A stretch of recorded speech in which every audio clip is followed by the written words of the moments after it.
Welcome y'all to the BreakEFX podcast number 3. Here we go again, y'all. Sorry for the delay. We're gonna get started here. We're gonna bring on Troy so that he could get this going here.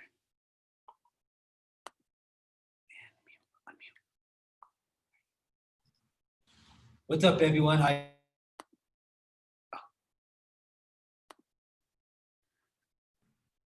Cool. Sorry about that, guys. Technical difficulties. Thank you guys for coming out. Appreciate you guys. Welcome back to our second part of our podcast. We'd like to go ahead and bring out our first what panelist. we were gonna do right there. Can we bring in DeAndre, please? Yo, can you hear me? You're good. Yeah. Go ahead, you can listen to it. Can we go ahead and spotlight DeAndre, please? We'd like to go ahead and bring out our first panelist. Can we bring in DeAndre, please? Yo, can you hear me? Yes. Hey, how you doing today? I'm doing all right. How are you? Doing good, man. Hey, thank you for being on again for the second time, my brother. For the people who got the chance to watch our first episode, can you get a small synopsis of your experience? Hey, how you doing today? I'm doing all right. How are you? Doing Yeah, good, man. Hey. I'm getting like some mad echoes in here, mad delays and echoes. Oh, okay. Wait a minute. There we go. I think we're good. I'm sorry. Troy, could you ask me the question again? Yes. Since we've been on the podcast, 2 weeks ago, could you give a quick synopsis of your experience of being on the podcast? My experience is that it was a good conversation. It's a conversation that I think is needed to be held in the public sphere a lot, because I think being Black dancers, Black and brown dancers in this community and stuff like that, they're conversations that we tend to have more in private. And I think just everything that's going on, in terms of what happened with George Floyd and the large implications of that, and just a lot of the structure of racism and stuff like that in America coming to the forefront the way that it has allowed, for a conversation to be had that I think maybe more people are listening to now. So, that was really kind of my experience. It was like, it was needed to have that, to start that conversation in the public sphere. And in the 2 weeks since, I've been having discussions with people, a couple people coming to me asking what can be done better. And then also just kind of talking about, what was discussed on the last podcast. I've had people that were asking about solutions, and that last time, it's just like, it's like I heard a lot of people kind of talking about how they feel, but where were the solutions? My response to that was, yeah, I mean, like, there definitely needs to be a discussion about the possible solutions, but there are a couple things. Number one, the anger is going to be valid, and starting that conversation, people need to talk and they need to be heard. So it's not something where you can just say, kind of like, squash your feelings, let's talk about solutions right now. The feelings are very much a part of it, because I think any part of this discussion really has to have kind of a level of empathy. Anything that we're doing moving forward has to have kind of a level of empathy with it. The second thing is that solutions are going to be kind of an ongoing discussion, because we are people who have to deal with the way that the institutions, like in the fallout from how the institutions are set up. We talk about racism being more than just individual actions between people, but being being an institutional thing. And we're humans just like everybody else. It's just like, when you feel that pressure, when you feel that squeeze, you sit there asking questions like, well, where is this coming from? So you don't always know the structure of it. It's like decisions, like, moving forward has to be an ongoing discussion, because you can't just go to any Black person on the street and say, how do we fix this? Because we all have limited scope. So we can't just say, like, well, this is how you fix it, and have an ordered list of everything to happen. So that's the thing. The third thing is really kind of about, like, people asking about, about what do we do in terms of solutions? Well, it's like, well, the first thing that we do is that you've got to be a part of that conversation. It's just like, you can't have it dictated from us, but you got to be part of that conversation. You've got to be able to listen. In all the conversations that I've had around this, I want to, kind of mention, none of them have been adversarial. They've been, like, really well-meaning people, just like trying to figure out, like, well, what do we do? There's a lot of stuff going on here. Like, how do we fix it? So everybody's looking for direction and solutions to do this. And I think that's something that's going to take a while. And before we can actually even really dig into solutions, we have to dig into more of what's wrong, because I think that people only really kind of understand what's wrong in bits and pieces, because a lot of folks don't have a lot of the historical context.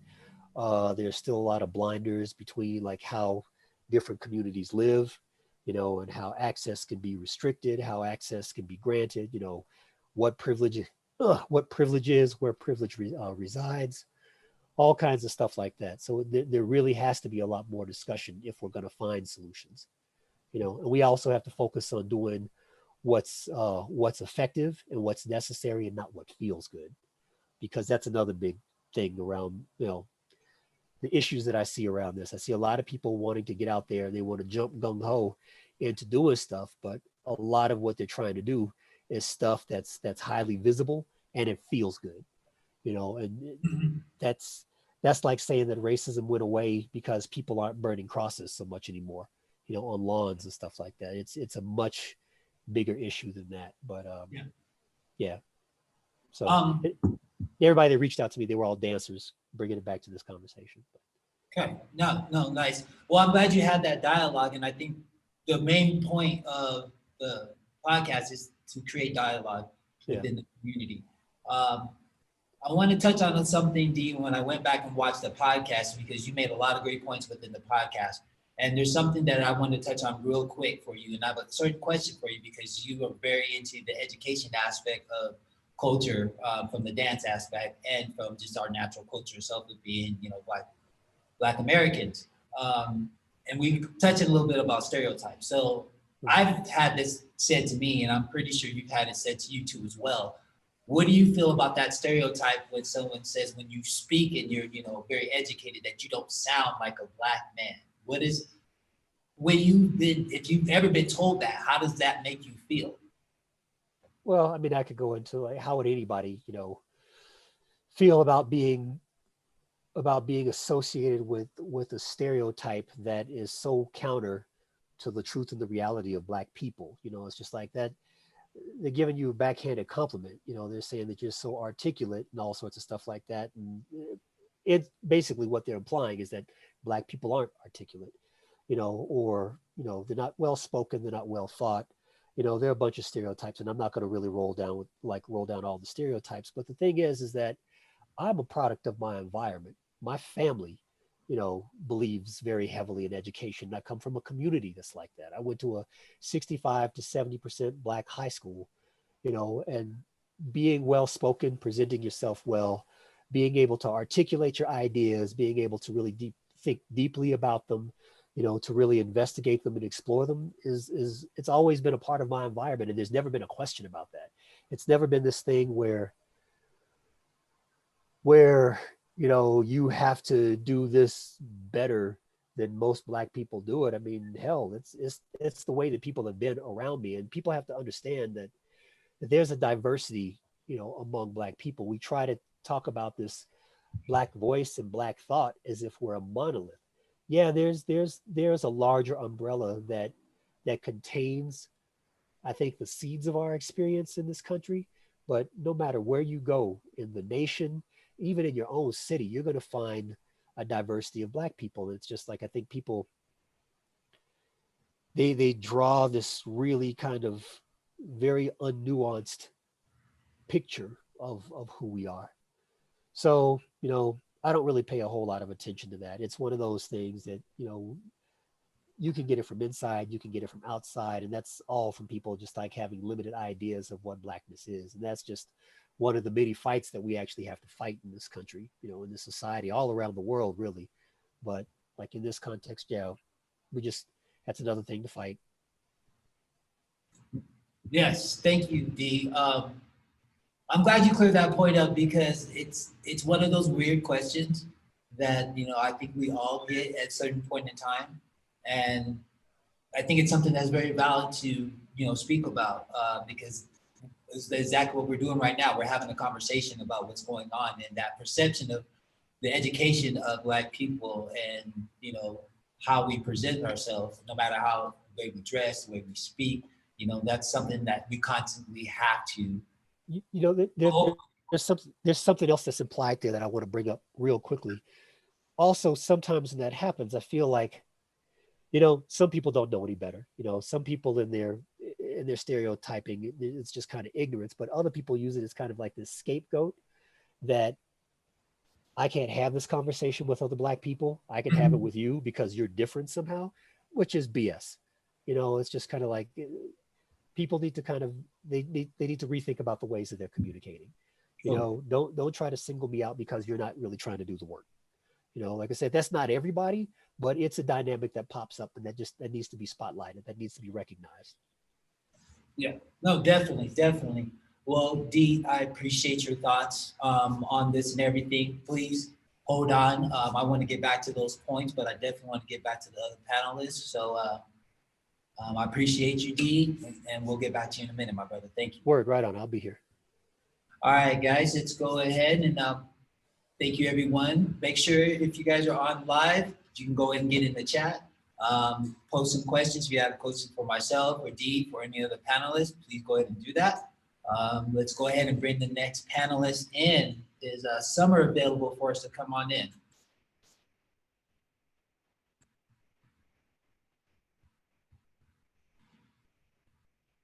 See, like we have Summer. Can we, yeah.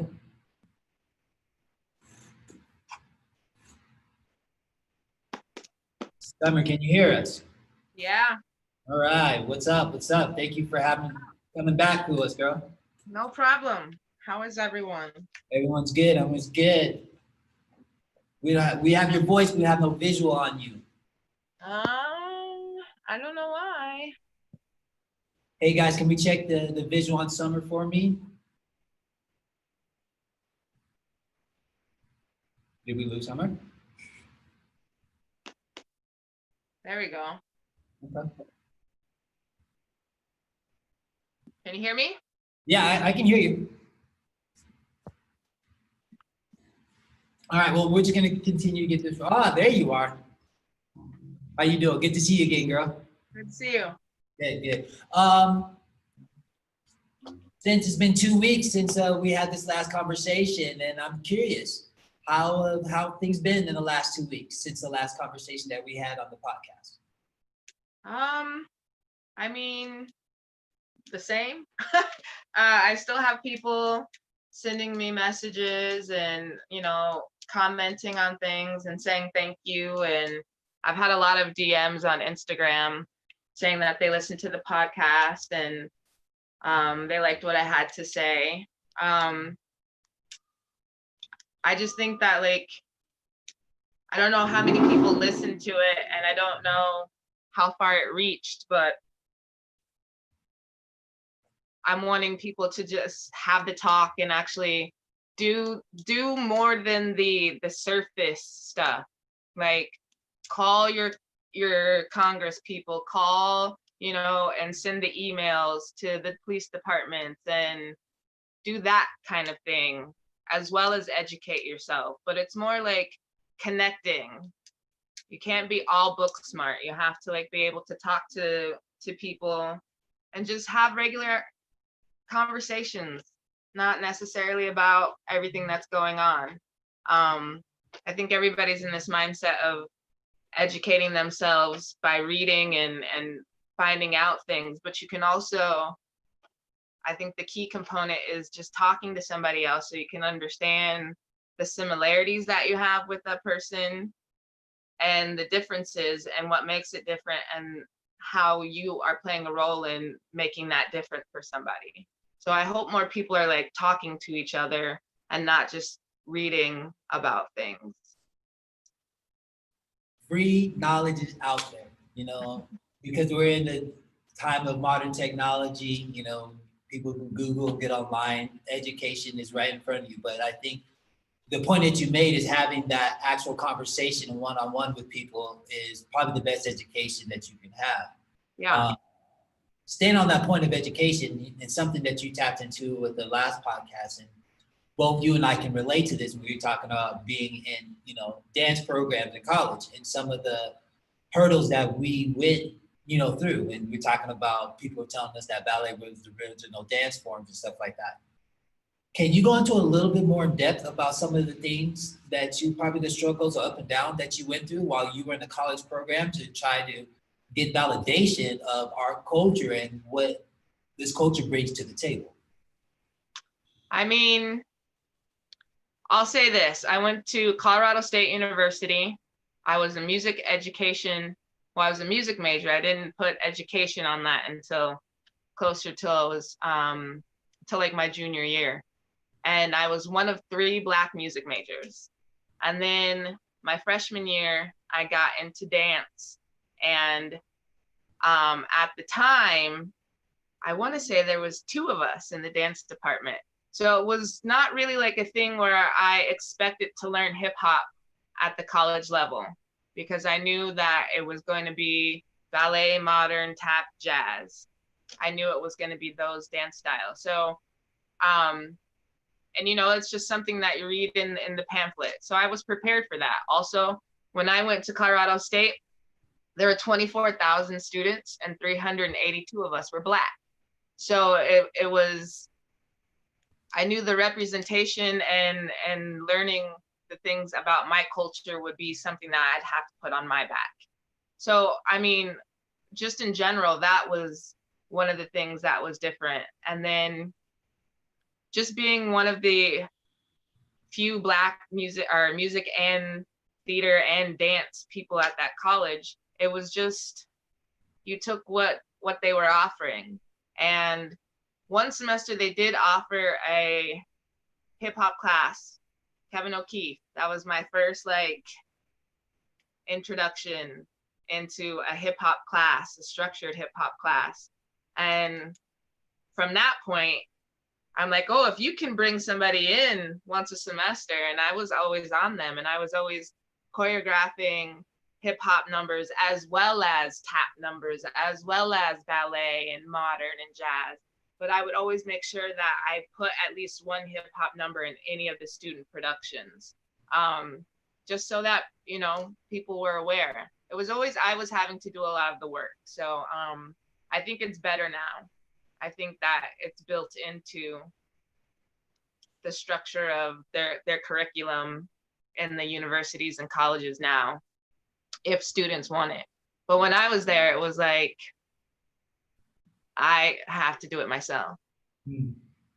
But I understood that, just because, you know, when you're Black, you realize there's a lot of things that you're gonna have to learn on your own, in terms of where you come from. So. With that being said, Summer, how, if you had the opportunity to change that and for future education for people who want to study dance, what's one change you would like to bring to the table? Having authentic residency programs. So if you're gonna teach hip hop on the collegiate level, you need to have people that have done major things in hip hop teaching the style. You know, like Moncel has a whole program that you can get a degree in hip hop. And if we have more of these pioneers, Stretch, Khalif, Poppin' Pete, any of the Boogaloos, you know, Crazy Legs, like all these people, if they could be the next level and be the people teaching these styles in the collegiate level, and it would be like a residency program, so they could rotate, that's a solution, you know? Yeah. No, That's totally. that's what I would change.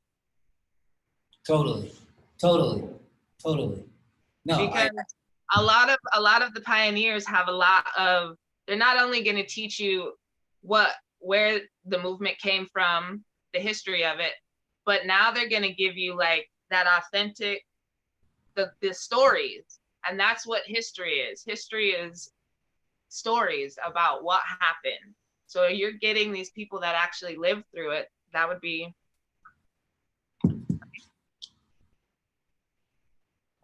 no, I totally agree with you. And hopefully one day, you know, we can get to that place and a change like that could happen. Maybe something like, you know, you having that experience in the dance college world, maybe that, you know, other students who are looking to do that, they can speak to you and maybe help with that change. Does that make sense? It does make sense. Yeah. Cool. Cool. All right. Well, thank you, Summer. I'm gonna get to my next panelist so we can keep this thing rolling. I appreciate you. All right. All right. Can we go ahead and bring Brother Jared in, please?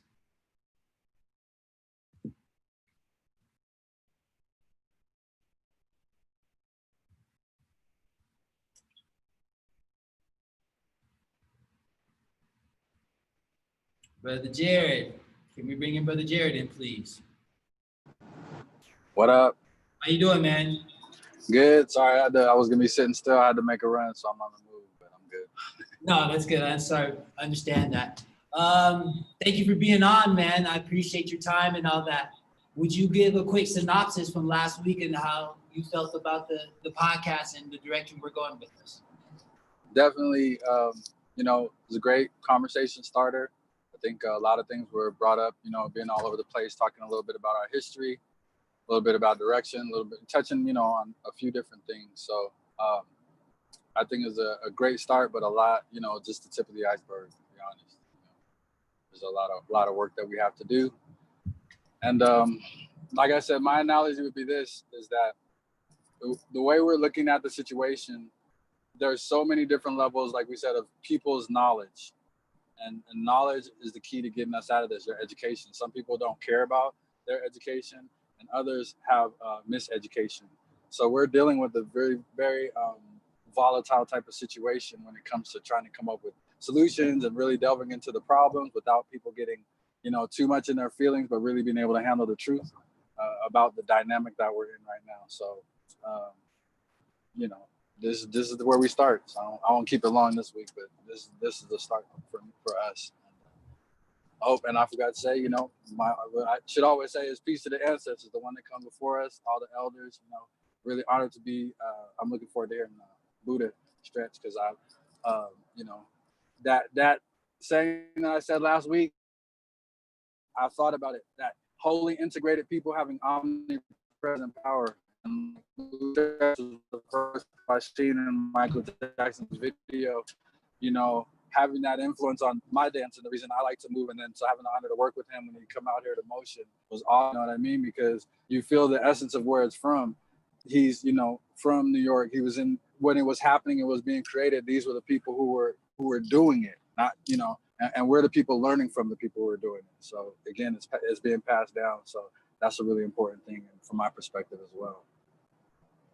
Nice. When I went back and I looked at the podcast, one thing that I love is you were very instrumental in talking about the civil rights movement and your family lineage to that. Can you go into a little bit more in depth of how that lineage and that teaching has impacted you to today and working, with students and in your interaction with your own family? Yeah, it's been really interesting, because even in a Black family within the civil rights movement, my parents were very into the politics. Like, my mom was secretary for governor back in the day, and they worked with the Clintons and politics and those kind of things. But I was a rebel kid, so I was against it. I was like, "Ooh, these guys are all." So it was interesting seeing the dynamic of of how that is the movement that they on the cornerstone of the Black church, the cornerstone of. I grew up more like Will Smith, because I like the Beverly Hills or the other neighborhood where the schools weren't predominant, and I didn't grow up in the culture, but I understood the culture because we had Black church. So again, now I learned stomping and step. Even when I did hip hop, it was gospel hip hop. Like I said, I opened up for like MC Hammer back in the day, or Dynamic Twins, doing the gospel thing. But understanding in my platform was church. So that's how I related to hip hop. And then when I left church and saw hip hop and so on and so forth, I think hip hop has its own spirituality. So I feel, again, the life we were watching people do back in the 60s and 70s and 80s allowed for me to have a whole entire career. The past 22 years, I've been traveling around the world teaching dance. So that's more than a blessing. But I also see how it's like the telephone game. As you pass along the knowledge, shit gets fucked. Or excuse me, things get all turned around. Excuse me, I don't know if it's a kid's show. But and things get messed up. So I don't know if I answered the question in a roundabout way, but civil rights, I think that a lot of people got to understand where the NAACP started, how Marcus Garvey at that time, or Noble Joe Ali. There's a lot of history that we know, like I said, at our dinner tables that we speak about, that in majority in other worlds or other cultures, these things are far from understood. When you ask people who Martin Luther King is, lots of people know who Martin Luther King is. When you ask them who like Fred Hampton is, or you know, I think some people know who Huey P. Newton is, or there's different aspects of it. We know a lot more than outside of our culture because it was our dinner conversations, you know, like, so being immersed in a culture now that where we were the kind of safe ones to be. So like DeAndre was saying earlier, like, oh, I can talk to you about it, I just can't talk to others. That's such a I don't like that either. It's a misnomer. We're all the same. It's our culture. There's different degrees, and it takes the work. So, and it's hard work. It's hard work because, again, if you think about how deep it goes, it's in our genes. Slavery, you know, we weren't descendants of slaves. We were descendants of people who were kidnapped. So we had culture, we had life, we had family. So think about a child being kidnapped, introduced into a whole nother world, and say, hey, be happy in this world we've created for you. Don't worry about your past. So, like, think about the psychosis in that. That would be hard for a lot of people to face if they feel like they were involved in perpetrating that upon a people. So they don't want to face that. But the unfortunate truth and fact is that you do. They just outlawed lynching in 2006. I mean, come on, look at what this, you know, ceremony of lynching was. So we got a lot of work to do. It's nothing to say the less. I'm a little all over the place. You know how my mind is. It's all connected, but it'll come back together. Word. I appreciate you, Brother Jared, for sharing that. I know you're on the move, and thank you for your time and patience with that. So I want to go ahead and move to our next panel so we can keep this ball rolling, but we'll definitely bring you in for the next wrap up. Word. Yeah, peace to all the panelists and everybody. Thank you. Thank you. Can we bring in Brother Love? Is Brother Love in the building? Also, thank you for the people who are in the chat. If you have any questions for us, go ahead and, you know, drop those questions in the live chat. If you haven't seen some of the other podcasts with BreakEFX, you can go ahead and go to the BreakEFX YouTube page and check out some of our other podcasts and some of the other battles and stuff that is up on our YouTube channel. So love to have you guys there. So coming to the stage next is Brother Love. Brother Love, are you with us? Yes, I am. How you doing, Brother Love? Very good, thank you. Good, man. Thank you for coming back in and, you know, joining us again. And last week for kicking off the show. And I know that you had some other, you know, family and prior engagements that you had to get to. So I'm glad you were able to be back with us today. Anytime.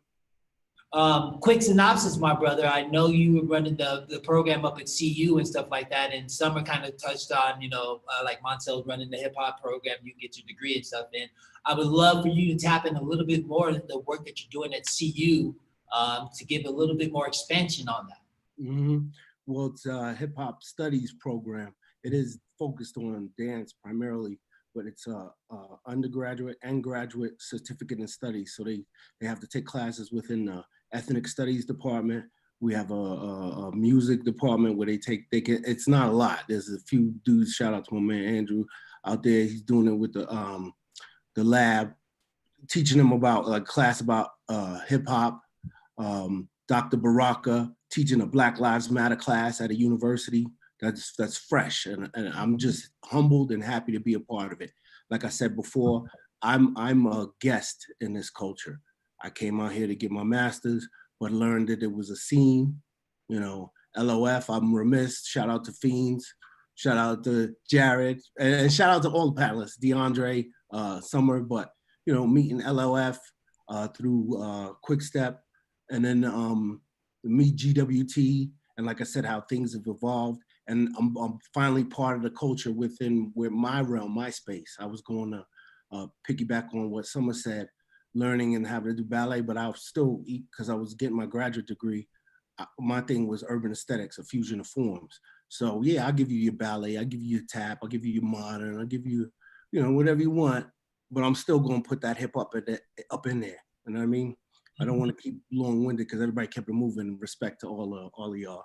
And also shout out to Buddha Stretch because he's fresh. If you people don't know who he is, you need to look him up. When I lecture in my class, I teach a hip hop dance history class. When I do hip hop or hip hop proper, to quote Rennie Harris, those two people need to come to mind. With Stretch, you know, Jared touched on it. You know, Joe Ski Love, Pee Wee Herman, Mariah Carey, Will Smith, and then Michael Jackson. Come on, man, recognize, you know. And Rennie with bringing the theatrical aspect. These are pioneers for what you people are so-called doing it, and they were pioneers of this old school to new school. Buddha Stretch, shout out. I'll keep it moving. Word, thank you, brother love, brother love. Quick question for you. Since the last podcast in the last 2 weeks, what's one question that was posed to you? If it was from a student, administrative staff, that, you know, maybe you had that one question that was like, wow, I didn't think about that. Was there anybody hit you with a question like that? Not really, just a lot of responses with people just saying things like that they never knew that. And yeah, educate yourself, man. Like, I don't want to be redundant, you know. You don't know where to start. My textbook is shout out Jeff Chang, Can't Stop, Won't Stop. Good book to read, easy read, give you a little understanding. And there's other things to do with it. But if you want to start, right now I'm reading Sweat the Technique. Shout out to the guy Rakim. Dope book, man. Come on, educate yourself. You know, summer. Talking about reading is fundamental. Word, no, for sure, definitely. If there's one thing, one more question real quick, brother love. If there's one thing that you could bring from the, like you said, being the guest, for being from, you know, NY here in Colorado. I had to touch on this last time, but what is one thing that you would, one gem that you want to give this generation right now? That's a loaded question. The gem would be, again, the knowledge, which has been consistent through this panel, and I'm so sure Buddha Stretch will touch on it. Like, you know, these people, they get mad when you talk about history and pioneers. You know, the fact that I was originally inspired from my original teacher, my sister Star Love, shout out to her, because you shout out your teachers, recognize them, showing me Soul Train. Hey, this is the Boogaloos. This is Don Campbell. And watching that. And then reading and studying out, before I met these people, Buddha Stretch or Rennie Harris, that they were inspired by Soul Train. You don't know what Soul Train is and you part of this culture? Learn, find out.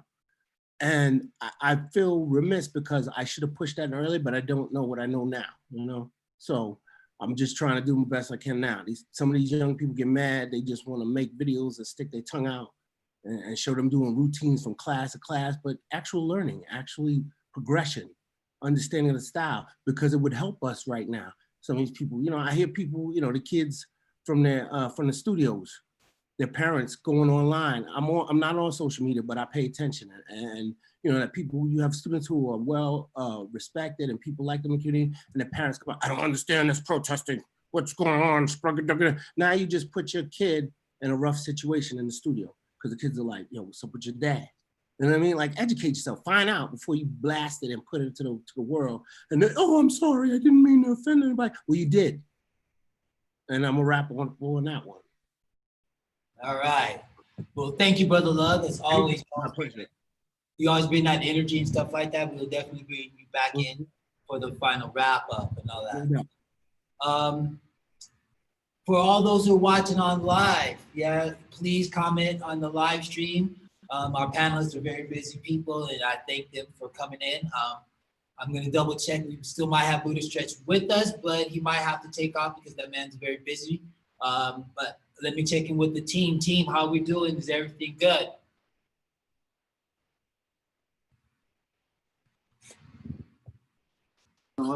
Hey T, I don't see him in the room right now. If you want to send him a text, tell him to jump into the group chat again, and I'll just start pulling the other panelists, and you guys can start your conversation. When I see him in, I can pull him in. Sounds good. Let's go ahead and do that. So who all do you need in? I need Summer, Love, and Jared right now.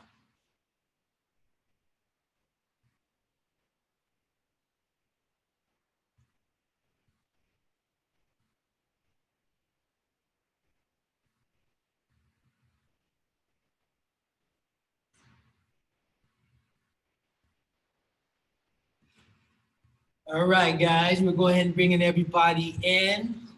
Thank you guys again for joining us. Appreciate you guys.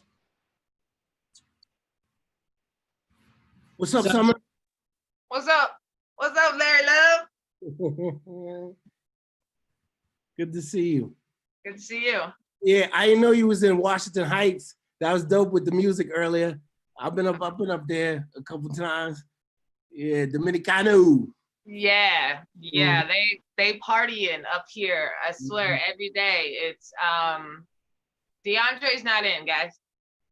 Are we good with that? They Nah, pop bring him in. You can bring him in. Okay, Yeah, let's bring everybody. Yeah. DeAndre. Let's bring DeAndre in. DeAndre, are you cool with that?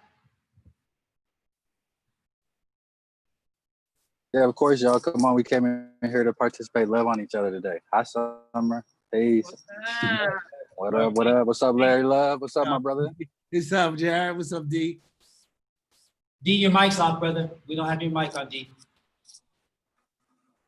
That's because they had not unmuted me. Okay. What's up, everybody? All right. First What's of all, up, I D? want to thank all you guys for coming onto the panel. I appreciate you. I think Buddha Stretch had something else. He had to do something else came up, so we might have lost him, but I'm gonna try to get him back in. But if not, I want to definitely keep this going. And the fact that we're all here together, it's much appreciated. So first of all, thank every single one of you guys. Number two, I want to open up the discussion. I know Jared had spoke to me earlier that he would really like to talk on some points that Larry was going on to, so I'd like to open up with that too as well. So I'd like to turn over the panel to you guys and then, open up on your thoughts on the last couple of weeks. Mm-hmm. You can start it off, Jared. Well, yeah. I was gonna say, give me some more direction. Like, what kind of things were you thinking about, Troy? Like, I as far as I would say, I guess between last week or the last couple weeks after we spoke, I didn't get any calls, y'all. Y'all can hit me up. I'll tell you. But that's okay. I had a lot of conversations still, and I heard. Oop. Jared, Think he's in motion, so it might be sticking a little bit. Mm-hmm. okay. Yeah. Well, I'll pick it up. I mean, Larry, will you go ahead and continue? Well, I mean, it was like cool listening to Jared today. I had mentioned Fred Hampton and he brought it up again. I just throw the names out there, being academic. You want to know, look it up. But like knowing this is important because it's a cultural dance. Again, like you don't understand that. You just want to do it and you don't want to know nothing about it. And that's not a normal practice. That's something that people normally do. If it back to what Summer said, you in there, you taking ballet class, you gotta know, Rishnikov, all that Cicchetti, McGonigal, whatever, And I coming in late was weird. But then with the hip hop thing, they was like, we don't want to. They didn't even want to let me wear sneakers in my MFA. DeAndre tell you he was in it. We had sitting there on the ground doing floor moving with bare ass feet. Come on, it's gonna mark the floor. But then you bring in some weird ass, pardon me, I'll bring it back. You bring in some other alternative style and they're rocking sneakers because, it's new, it's trendy. But when I want to wear sneakers, you got issue with it. I mean, it's different now. It's gotten better. Shout out to Summer. But that's some funny stuff. It's gotta go. Yep, kind of building on what Larry said and just kind of that experience too. And just, there's a lot of things that people have said, just kind of pulling it in there. We're dealing with the fight in really kind of two places for real. And one would be the studio setting and one would be kind of like the academic setting. And you're going to have really kind of two different standards there. Like in the academic setting, just kind of like what Larry said, it's just like, they're the ones that create that environment that facilitates this. And in academia, they have to be better about this, because they're supposed to be the people that are supposed to be knowledgeable about this stuff and what they're teaching.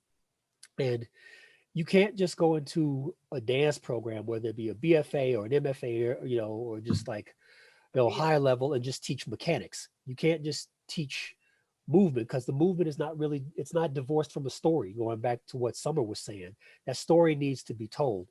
Everything has a narrative behind it, especially the arts. You know, everybody comes to their technique, everybody comes to their way of doing things by some form of narrative. And if all you're trying to do is just trying to separate like how something is done from where it came from, you're not really educating. So that's the academic, you know, that's the big academic problem. In the studios, it's really kind of a different problem, because I feel like people go and they do it recreationally, depending on what type of dance they're doing. But outside of the studio, like in the industry, there's been all this work, or just, you know, whether it's active or passive, that separates, you know, hip hop and house and funk styles and stuff like that from Black and brown people. Like we talked about last time, the whole thing about labeling classes urban, you know, at studios and stuff like that. And that's really just trying to divorce things from their origin. You know, it's just like you talk about Black dance. Yeah, it's just like it is American because it was created in America, you know, but it's still, it's like there are so many parallel Americas, you know, and just to try to blanket something by saying that it was created in America and not going any deeper than that is really just trying to like divorce yourself from the origins of it. When you don't talk about it in terms of like being created in Black and brown America, but you still put up these stereotypes of who people of color are, and especially Black people, going back to what Troy was asking me about, you know, people commenting on being well spoken and all kinds of other stuff like that. You're holding one idea of Black people in your head, and you're holding that so tight, and you're trying to prevent other ideas of who we are from getting into your head. And so you create a whole system of dance and activities and all kinds of stuff like that that are that shell keeping stuff from like from penetrating those old thoughts. So they're like two problems that we have to fight. Academics do it one way, studios do it another way, you know. And I'm not really sure what the solutions are. Like I've had some conversations around this. Like I had a really really good conversation, you know, with Ken Jimenez, and we talked about, you know, how people kind of create studios. And, you know, there was the question about like where are like the Black and brown studio owners. And really in the discussion, it was more like it doesn't matter. It's like it's not a matter of studio ownership. I would definitely like to see more Black and brown studio owners, because I always want to see people of color on the come up. But it doesn't have to be a function of like what color or what your ethnic background is, because you have somebody like Ian Flaws, you know, who has, you know, the B-Boy Factory. And Ian, you know, puts a lot of dedication into representing hip hop culture. So he's not suppressing like Black and brown voices. He's making sure that Black and brown voices are actually heard, and that he's really talking about promoting the culture. You know, School of Breaking, like Chase Everett, you know, like big ups to Chase Everett, they do the same. You know, they really try to present the culture, you know, as it is and where it's come from. So, you know, we have to get past this idea too that it only has to be kind of Black and brown people promoting this. If you're teaching the art form, or if you're providing an avenue for the art form to be taught, you have really kind of a responsibility to do that. You know, if you're doing it for other art forms, you got to do it for hip hop too. Mm-hmm. Brother Jared, are you with us? Can you hear us? He's frozen again. Yeah. He got back in and he was moving. He's frozen again. Summer, What's up? looks like you wanted to tap into what DeAndre was saying, because DeAndre was talking about the academic aspect, and you know, both you and Love were talking about, you know, academics within hip hop culture and the college level. Would you like to expand on what DeAndre was just talking about? What I was really thinking about what DeAndre was saying was a question you asked him about the being well spoken and being well educated. And I think all of that has to, when people, because I've had many people say that to me as well. Oh, I didn't know that you were so like, well, I didn't know that you had 2 degrees, 2 bachelors of arts. I didn't know that you were well spoken, you know, like, and it's a backhanded compliment, is what it is. And it's also stemmed in racism, because again, going back to slavery, it was against the law for Black people to read, for Black people to write. So when somebody says that to me, it's almost like, damn, we still stuck in 1865, man. You still think that like I can't read and write? Why is that still a thought in your head that because my ancestors didn't get to legally learn to read and write, that like all of us were like, we had the reason why we speak differently, the reason why there was Ebonics and all of these dialects that they try to say that we have slang, pop culture is Black culture, okay? Because all of the slang, anything trendy that you hear spoken came from the streets of Black and brown people, first of all. That's gonna hurt somebody's feelings, and I'm sorry, but it's facts. So Black culture is pop culture. Pop culture is Black culture. Pop culture wouldn't exist if Black people didn't create stuff. Plain and simple. But to go on the like educational route, again, it was illegal for us to learn to read and write. So when people say it to me, I take it very offensively, because if we're supposed to be equal, I went to school and I learned. And the difference about my schooling and the way that I speak is, when I was in elementary school, I got bused into a white neighborhood so that they could mix the population of ethnicities in the schools. So 80s, I'm an 80s baby. So in the 80s, there was still this thought of integration, all right? I was like 1% of the Black kids in this school in Cherry Creek. So it just shows you how far systemic racism goes, because I got bused into a school, an elementary school that was so different than the elementary school that's across the street from my house. The building is the same, it was nice, but they got more funding. And then I got to go other places. So that's the difference with the educational part. And then as a Black person, we have other things added on top of that. Not only do you have these different dialects when you go home and when you see your homies, when you're on the street, but then I have to go into professional settings, and the way that I talk bothers people, because again, we're not supposed to be a learned people. So then when I go talk to them, then it's, okay. So now I have to code switch. That's a whole different topic.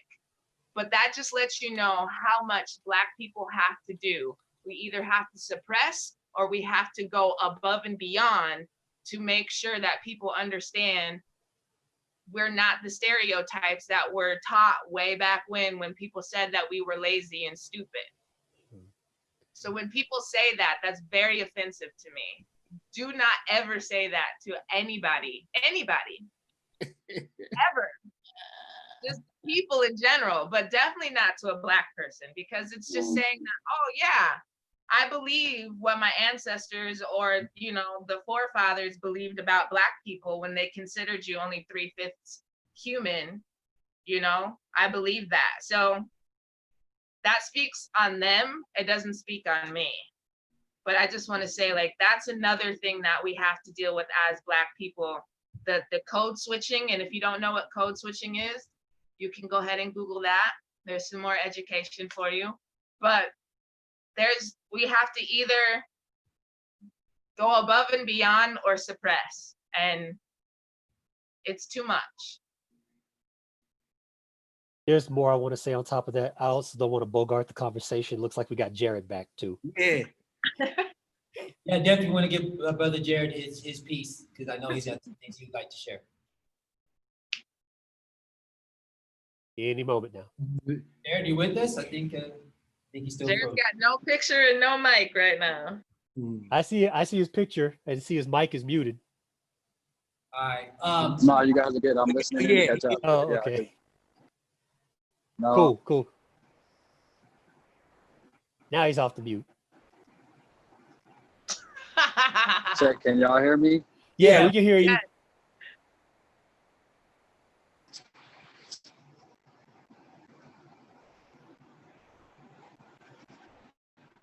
With this, Brother Jared? He was. All I see is the lowercase j. It's okay. We'll get back in. Real quick, and I want to make this short, just kind of building on top of what Summer said. It's just like, you know what? There's this narrative about like who people of color is, like, and it changes depending on like which group you are. with like whether you're Asian or black or brown, you know, like some shade of brown or something like that. There's a narrative in this society, and it's not just America, it's worldwide. And everywhere you look, that narrative is reinforced. It's reinforced on television. You know, it's reinforced in books. It's reinforced. This narrative infects our minds. It infects the minds of people of color. It affects the minds of, it's like it infects the minds of people, you know, like white people. You know, it's just like people, like non-people of color. And we're constantly trying to fight that. And when people talk to you and they're like surprised at how articulate you are and stuff like this, like the question has to be asked, like, well, where did you get your narrative? Right. You know, where did you get your narrative? Like, are you getting that from television, or are you getting that from maybe like people that you met on the street who were poor that might not have had like access to a decent education? Because that's not all black people. You know, it's just like, and they treat us like, we get treated like a monolith. And so I feel like that the narrative driving that belief of the identity of people of color informs a lot of all this other stuff that happens in academia and the studios, that people are trying to divorce themselves from that. So they don't even really take the chance to try to learn the background and the narrative of where all this stuff comes from. You know, Jared's back on. I'm gonna let him speak, but there was something real interesting that I've actually seen since we had the last discussion, but he just got back on. So, Brother Jared, are you with us? Can you hear me now? yeah, we can hear you. Nothing. Can you hear me? Gotcha. Yeah. All Gotcha. right. Okay. Yeah. I wanted to touch on what we were all saying about these different dialogues that we're having, different conversations that we keep running into. And one thing I think is very important in education, a friend of mine, we were talking about an analogy of like, say we come into a room, we're looking at a computer, and if someone comes in and says, hey, this computer can make toast, like we all know that the computer can't make toast. We end up getting in a debate, an argument, trying to convince this person and get into the psychology of why they're going to say this. We all know can't. Now I'm trying to make is that we keep ending conversation like how things are really happening and how we got into this place. Because again, it even goes into our genetics, it goes into our DNA. And what I was trying to say before about this being so embedded into our consciousness, I mean everybody across the planet. I don't mean this here in the you know, compartmentalizing people by their color is so systemically deep. It's in our actual DNA. So when people talk solutions, you have to be able to see what the whole operating system is and how it's functioning and how it is so interwoven into us in order to reprogram it, in order to have new dialogue and conversations, right? Because if we continue to speak, even in a frame of mind that comes from a colonized frame of mind, and we don't care about education, we don't care about getting the true history, every time we speak up and say, for example, back in Africa, we were kings and queens and we were rulers and we was Egypt. Well, if we were that way back then, what has happened that has put us in a position now to be so discriminated against on the entire planet? What has happened to really do that? And that is such a complicated story. Not many people want to dive into it and look at the changing of powers and infrastructure and all of these things that contributed to the totality of where we all are now. And trying to tie that back into dance and our dance conversation. Again, when we don't control the narrative, whose narrative are we speaking? And where did it come from? If we don't ask ourselves that question, we're doomed. Like, you have to understand who's controlling this narrative about why to even say Black people's lives are so devalued. Like I said, if you look up what lynching was and they buried it in 2008 that it was illegal. This was a ceremony where they would do some very heinous things. Look it up. It's crazy. But this is the psychosis and the psychology of part of what this country was built on, not even 60 years ago. So this is in our lifetime that we're dealing with these things. I think one solution in dance that we do, speak with hired by and done, where we might have been exploited, starting educational on history. Maybe we do the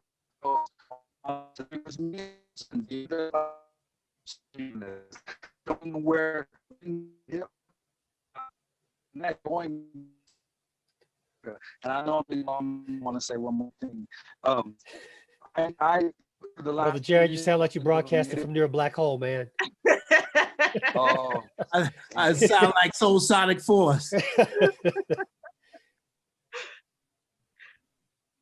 Uh-oh, did we lose him? Oh man. Yeah, Wow, wow. he was getting deep too. And he just, Yeah, I know. Bad, yeah. Oh. My he's coming bad. back to life. Charge up, power up, power up. Yeah, it was, I don't know what's my connection. I apologize. Can you hear me? Yeah, we Yeah. can hear you. I think we Don't missed move. I a lot of apologize. the meat of what you were Yeah. saying because you were getting really deep, and then it started slowing down. Oh man, I'm sorry. Man, I was getting excited. That's what happened.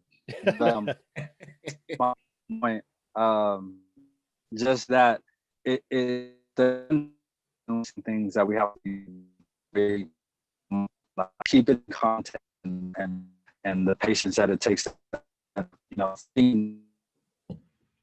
just pull and wrong and contributing. Jared, it's not working out. Yeah.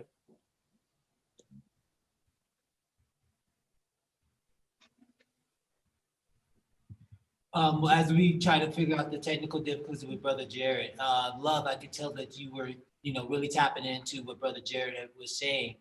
Would you like to maybe, extend or, kind of give a little synopsis of what was going on? Well, like D said, he was about to get deep, and I was, Yeah. it was like the climax of the movie came and then the projector broke. So, Right.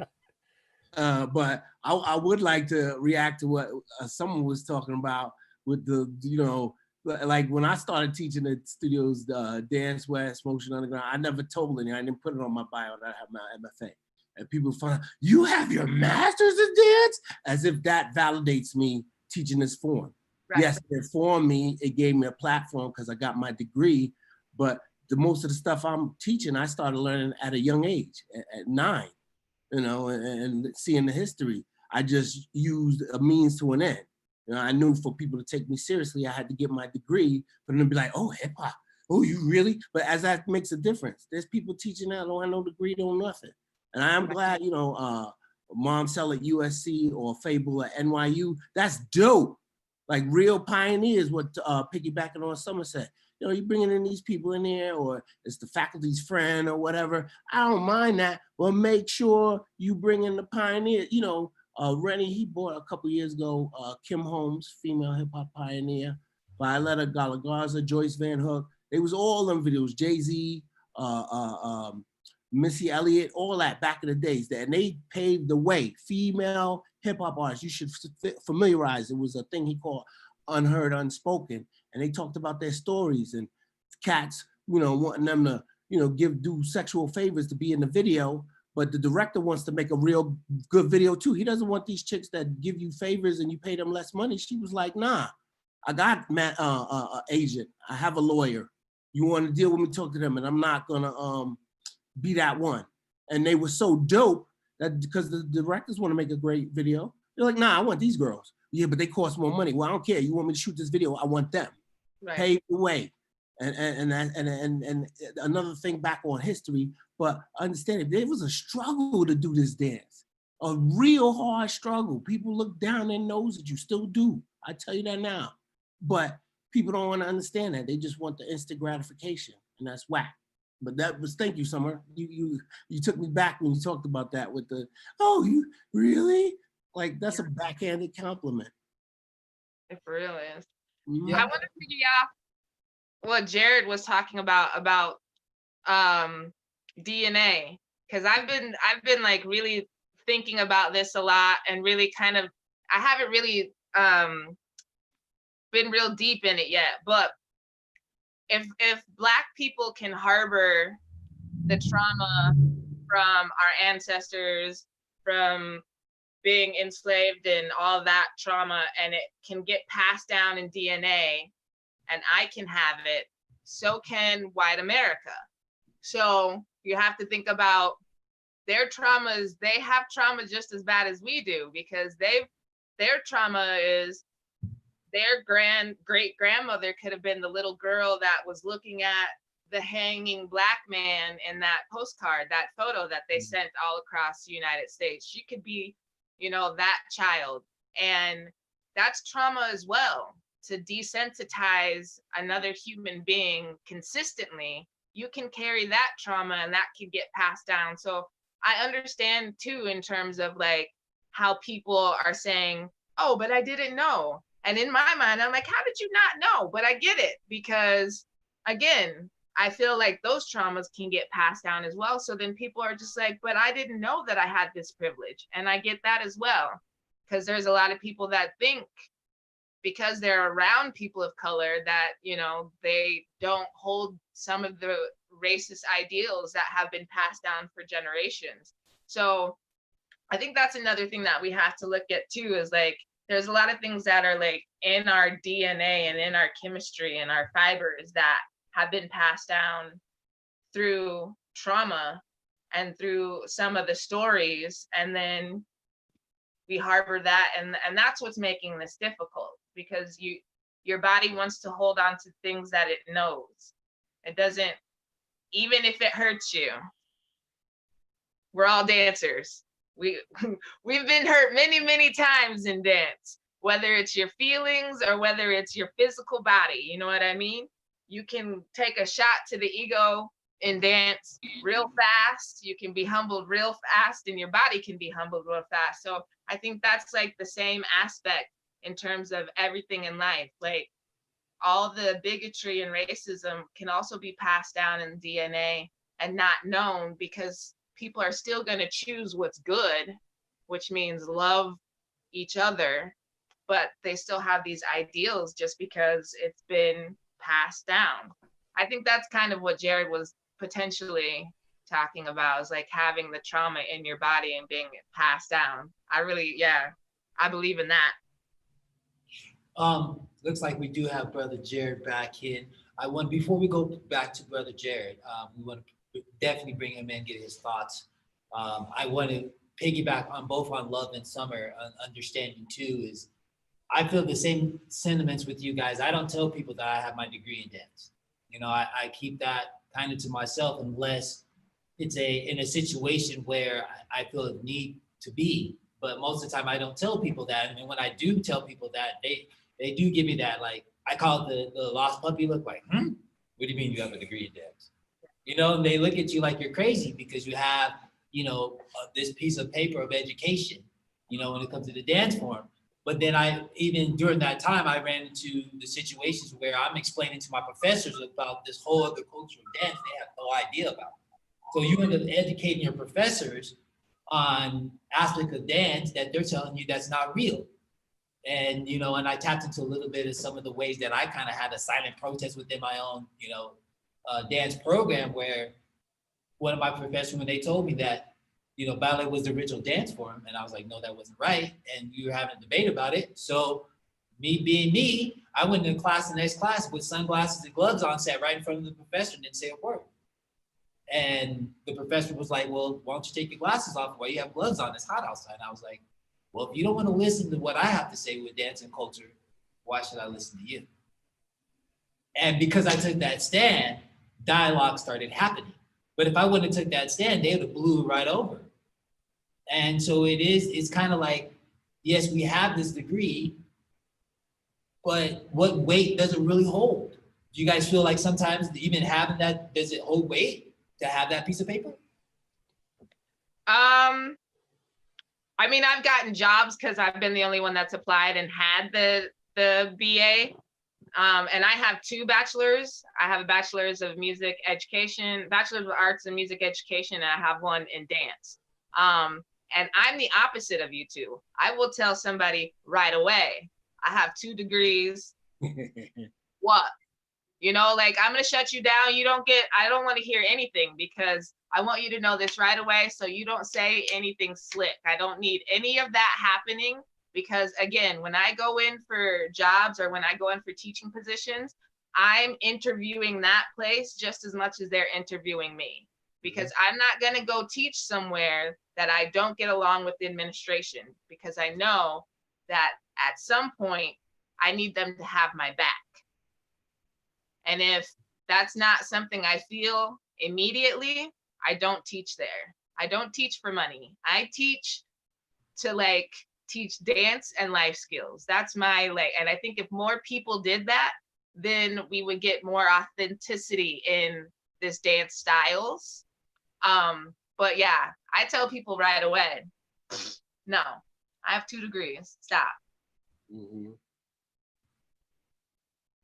I want But to I talk. have gotten jobs because I had those and been told the reason that I got the job is because I have an education degree and a dance degree. I want to talk about like some ideas around what needs to be done, and solutions. And I think this is really kind of piggybacking on both what Summer and Larry have said, a little bit of what you said, Troy, too. That a lot of my education in Black dance and Black dance forms didn't necessarily come from, you know, there's a split. Like a lot of my more expansive knowledge around it, and even some of the academic stuff, came because I had an excellent mentor, Letitia Williams at CU Boulder.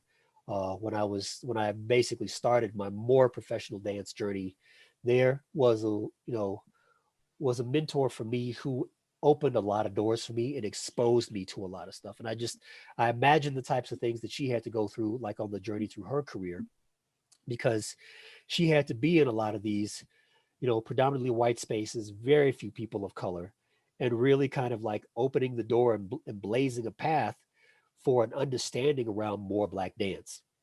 Because you did have these environments where people thought that like ballet was the foundation of all dance and all kinds of stuff like that. And Letitia was a student, like she was a student. I keep using past tense because Catherine Dunham has passed on, and while Letitia is not still actively my mentor, she'll always be a mentor for me, in some capacity, just like by demonstration of the life that she has lived. But she was a student of Catherine Dunham, and Catherine Dunham had to really kind of open a lot of other doors for people, and just really start educating people on what Black dance was about through like the form of Haitian dance, and then taking tools that she learned in other places and bringing that in too. So I'm saying all that to say that there are communities of dance and communities of dance knowledge that are almost kind of like isolated and separate in this country, and that's kind of one of the problems that we have to deal with. One of the things that we have to overcome. Now, I'm not saying that, we shouldn't have like separate groups, because like you always kind of get this idea that, well, like Black people shouldn't be doing their thing over there. It's just like, well, if we're doing the thing over here with you, you make us second-class citizens, and you basically push the importance of the stuff that we do and the things that we contribute down. All right. What I'm saying is that like if people want to learn, then you need to start going to some of these Black spaces and being humble. There are lots of Black dance conferences around the nation. And there are a lot, there's in St. Louis, there's a Catherine Dunham Center, where they educate people on her technique and all kinds of stuff like that. So in order to do this, you have to realize, that you've basically been brought up in a silo, that if your dance education is not included education about Black dancers and the circumstances under which their dance was actually created and developed, you're siloed, and you need to invest time in like understanding what that's about. If you have a studio and you don't ever really talk about the history of the dance, or people ask you questions about the dance and you can't answer them, any question that you can't answer should be a prompt for you to actually go find that information out. If all you're doing is trying to get like butts and heads into your class and stuff like that, it's a business system, but don't pretend like you're really about fixing this conversation, and if you're not about changing the conversation, if you're not really about supporting where these things come from, be upfront about that. Don't try to get offensive. Like, don't try to get offended if people call you out about it. Don't try to get defensive if people call you out about it. It's like, if you're not taking the time to learn, then, you are, by just in a passive way, you're supporting this stuff. So it's just like, it's a thing that needs to happen where you need to go out and start learning about this stuff. Hell, I even had to learn about it, and I'm Black. That was the whole beginning of my point. I had an excellent mentor in Letitia Williams who opened those doors for me. And so much of the stuff that happens in terms of Black dance and Black history, we have to find our own ways of learning it, because our school system is pretty bereft of actually teaching that stuff. Even growing up and going to a 65 to 70% Black high school, we had one African American history class. You know, peace up to Saeed Abdul Rahman, who was passed on, who was a teacher at Montbello High School, who taught all of that stuff. I was in the accelerated track when I was in an AP American history class. The book that we had, the American Pageant, had one paragraph on Malcolm X. All the stuff that we had to learn on our own. My auntie is a social studies teacher, so I had the benefit of having those books and stuff like that around at home, and we had discussions about that. But that's not everybody. Like, we have a system right now that wholesale ignores, you know, Black history and the history of people of color. It's mentioned as a footnote. You know, there's this whole progressive idea that, like, we fix these problems and stuff like that, and now that we don't even need to talk about them anymore. Yeah, we need to talk about them because the things that have happened in history put us where we are right now. Yeah. So if we're going to change this, people need to take the time to learn about the history. They need to get out of their comfort zones. They need to realize that they're in silos, and they need to go seek the information. Don't just ask me to come teach you, because I'm still on my journey of learning. I can teach you what I know, but I'm still on my journey of learning. You can't expect this perfection from teachers that teach this stuff. It's just like, you know, Buddha Stretch, I mean, too bad he's not on here, but I just actually saw on my Facebook memories a quote that he made about, like, you know, a good teacher is just really a more advanced student. And that's real, you know. Absolutely. Hey, we have Brother Jared back, and you know, thank you, Brother Jared, for sticking with us. And I know we've had some technical difficulties. That was yeah. It's all good. Everybody was really excited about the words you were speaking. So please, Brother Jared, have the panel. Yeah, no, I super apologize, you guys, about the connection. I was really feeling the energy as well.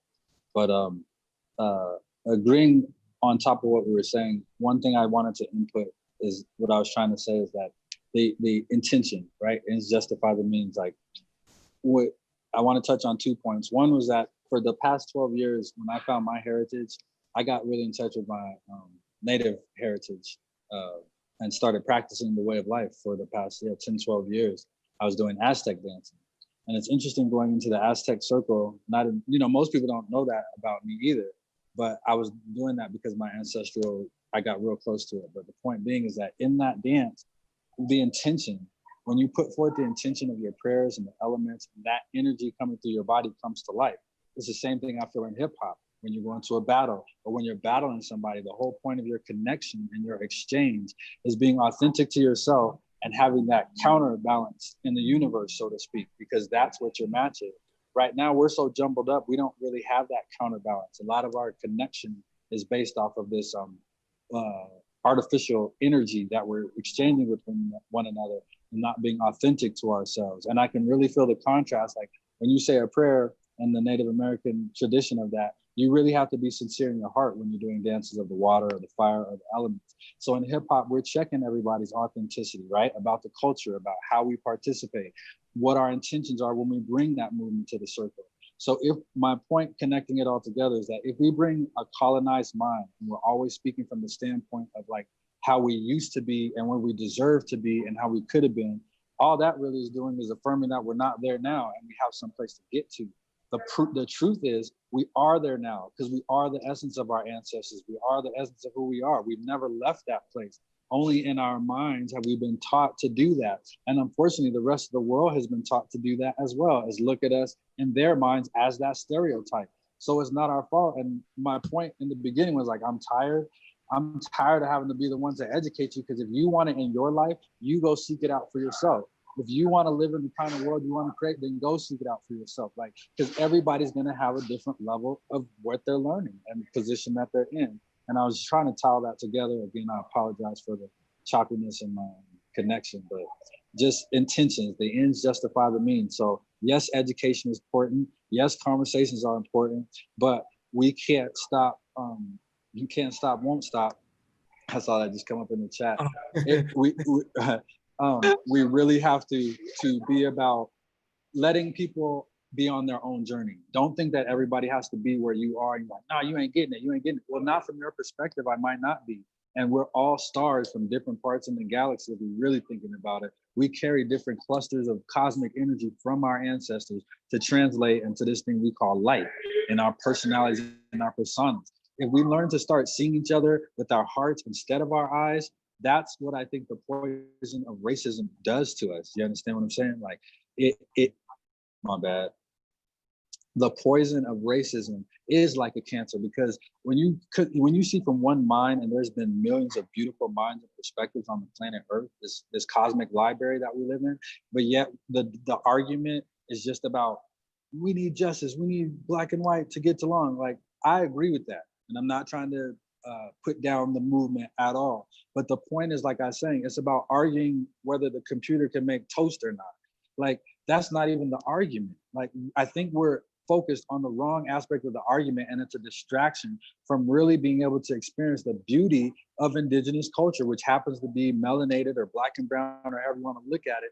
But if we don't speak from that perspective of truly understanding where we come from, and like I said in the beginning, I don't know if you heard this, we're descendants of people who were kidnapped. We're not descendants of slaves. Our story doesn't start as slavery. And that's the point. Like, man, poor black people, they got beat the hell up and they're so slush. No, that's not what we are. You guys would have to fight and say, I don't want to live in a world that's false like that either. I don't want to live in a world that's based off of false narrative history, because then I don't even get to know my true authentic self and who my ancestors are. Because so everybody's missing out on really getting to reach that, that true third eye opening of who they are in this planetary time and this history, because our program we've been downloaded with a faulty program. So we all got to be patient, show love, show kindness, but get on the right dialogue, the right narrative. Because if we don't control the narrative and we're just responding to somebody else's crazy narrative, we're not getting any ground. That's why you can see we're saying things in the 60s, they holding up the same signs in 2020. That means we ain't, we've made progress. We made progress in our argument that ain't getting us nowhere. That's how I feel. But that's, I'll stop going off. I get a little excited, y'all. My bad. No, that's go ahead. Sorry. Brother Jared, thank you. And again, thank you for, speaking your voice, because everybody's voice is very important. Right. Yeah, unfortunately, we weren't able to have Luda stretch because he had to take off and everything. And we had some technical difficulties, but the synopsis, the whole point is, that we all come together and, Brother Jared, you're right. We're all pieces to this puzzle. And the only way this puzzle comes together is we all bring something a little bit to the table. And, having these podcasts is our way of trying to bring that to the table, and we all have our ups and downs, our frustrations, and things we want to change and how we want to change them.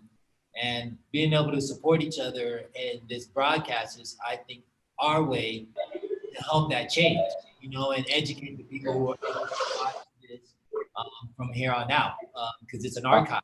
You know what I mean? I agree, and I agree, and I want to speak on solutions, but I want to let DeAndre was going to make the point, so I don't want to interrupt that. But I just want to say one thing on solutions too. Yeah. Go ahead. Just a real quick thing. It's something that gives me optimism with just some of the work that I've been doing in the last couple of years. I've worked with some teachers at university levels and all kinds of stuff like that. And they talk to me and they're really interested in getting information, because they are saying that they're dealing with a new younger generation of students that when they are exposed, to the actual stories and the truth and the narrative of all this stuff, they feel angry, not because they're defensive against the narrative. They're angry because they feel like they've been lied to their entire lives. Yeah. And this is why it's also important, for people, for people who are not people of color to kind of understand these narratives and pass it on, because you do have a generation of people who are hungry to receive them. And I think that's the best service that you can provide to some of them as well. Be on the right side of history, but also be knowledgeable. It's like, it's only going to change when we actually start challenging the narrative, which only selectively takes bits and pieces out of the truth and then mixes it in with just ignorance to create this narrative. So yeah, that's it. That's all I want to say about that. Right. And then to add on that, D, I agree. The reason why I wanted to bring that up so hard is that I agree. Some narratives people are angry that they're lied to. It's like anybody who's been in a trusting relationship and put their heart out there. When you get lied to, of course, that's heartbreaking. That makes you angry and you want justice for that. And I think when you start to learn about, the spiritual things like your chakras and all that stuff, we're getting pulled by our heart chakras, because if you're human and you have a heart, when you see these things happen in front of you, you're going to want to reach out to society and change something. Like, what can I do to help? That's what everybody's saying. So I agreed that one of the things you can do to help is push the narrative that is the truth. And oftentimes people go aggressive, like Christ brought forth truth to the world, and what they do, kill it. Like, and, you know, like something new, kill it. When that people are afraid of getting off of that old narrative too. And though we deserve justice for that narrative, we have to keep going with the one that says, look, this is the reality. We've all been lied to for a very long time. It's been so deeply indoctrinated to all of us that we have to process these feelings of first being lied to, then having the desire to be re-educated and being receptive towards saying, okay, I get it. What I thought wasn't what it was. What do I do next? And when you're, my point about solutions would be, when you're making any program at this point, consider all these things. Consider it. We're artists. We can be creative. We can come up with new slogans that aren't a response to the oppression and the things that are going on, but they are actually planting seeds to make something new. And it goes back to my point last week, like Mother Teresa is not going to, and sorry for the example, I'm not trying to, you know, point is she's not going to be at a protest rally. She's going to be at an orphanage working with the minds that are going to be the next. And everybody has their part. I'm not saying don't protest. If you down to protest and be on the front lines, go do that. I got babies too. Sometimes I'm not on the front lines. I'm working on their minds too. So everybody's got a position to play. But what I see is that as I'm working on these younger minds, and I'm telling them, this is how your chakras work. This is how their mind works. This is how energy works, and connect it to practical day-to-day life, like drink water, you know what I'm saying? Eat green food. And if you eat processed stuff, do a fast, get closer to your spirit. I oftentimes, that's where I'm coming from. And I would change my narrative a little bit to fit more of the narrative of hip hop. But really, hip hop is something I do participate in. But my spirit, first and foremost, and where I'm coming from is what I bring to hip hop. And I use hip hop as a platform to express that. So I think we should all like understand that it's multidimensional, like science, math, etymology, all those things are one thing. They're not separate things. So break down the science. Science is street dance, like we talked about. This is a spiritual thing too. We're having a human experience. So remember, your spirit is going through this, and you got to stay woke. You know what? I don't even like to use that term, but you know what I'm saying. Y'all get the gist of it. Stay awake. Be Yeah, present. thank you. Be present. That's even better. Be present. KRS-One has that acronym called ACTION. Always conducting the intention of now. Pay attention. Like always conduct the. If something goes wrong, yeah, you do need to speak out. Be like, hey, we don't want to live in that society, bro. That ain't welcome around here. Speak up on it, whatever it is. You know what I'm saying? So that's me. Look, sun shining. See, peace to G1, Gary Kendall. Oh, rest in peace. Rest in power. Yeah. Yeah. Hey, Roy, can I quickly piggyback on something? I just want to get some information out there. If you don't know, if you don't know what Brother Jared is talking about, there's a documentary. It's on YouTube, so it's free. It's called Turn Off Channel Zero. It's hosted by Professor Griff from Public Enemy.